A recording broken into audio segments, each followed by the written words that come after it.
গল্পমালা on ভূতেরিতে আপনাদের স্বাগতম। আজকের গল্পের নাম সিংহ ও ইঁদুর। এক সিংহ পর্বতের গুহায় নিদ্রা যাইতেছিল। দৈবাৎ একটি ইঁদুর সেই দিকে দিয়া যাইতে যাইতে সিংহের নাসাদ্রে প্রবিষ্ট হইয়া গেল। প্রবিষ্ট হইবা মাত্র সিংহের নিদ্রা ভঙ্গ হইল। পরে ইঁদুর নির্গত হইলে সিংহ ঈষৎ কুপিত হইয়া নখরের প্রহার দ্বারা তাহার প্রাণ সংহারে উদ্যত হইল। ইঁদুর প্রাণ ভয়ে কাতর হইয়া বিনয় করিয়া কহিল, মহারাজ, আমি না জানিয়া অপরাধ করিয়াছি, ক্ষমা করিয়া আমায় প্রাণদান করুন। আপনি সমস্ত পশুর রাজা, আমার মতো ক্ষুদ্র পশুর প্রাণবধ করিলে আপনার কলঙ্ক হইবে।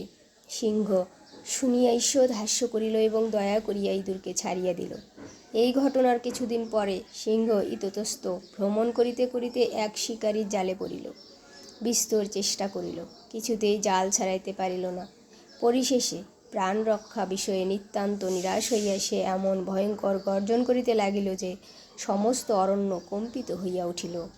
সিংহ ইতপূর্বে যে ইঁদুরের প্রাণ রক্ষা করিয়াছিল সেই ওই স্থানের অনতি দূরে বাস করিত। এক্ষণে সে পূর্ব প্রাণদাতার স্বর চিনিতে পারিয়া সত্বর সেই স্থানে উপস্থিত হইল। তাহার এই বিপদ দেখিয়া ক্ষণমাত্র বিলম্ব না করিয়া জাল কাটিতে আরম্ভ করিল এবং অল্পক্ষণের মধ্যেই সিংহকে বন্ধন হইতে মুক্ত করিয়া দিল। উপদেশ: কাহারও উপর দয়া প্রবেশ করিলে তাহা প্রায় নিষ্ফল হয় না।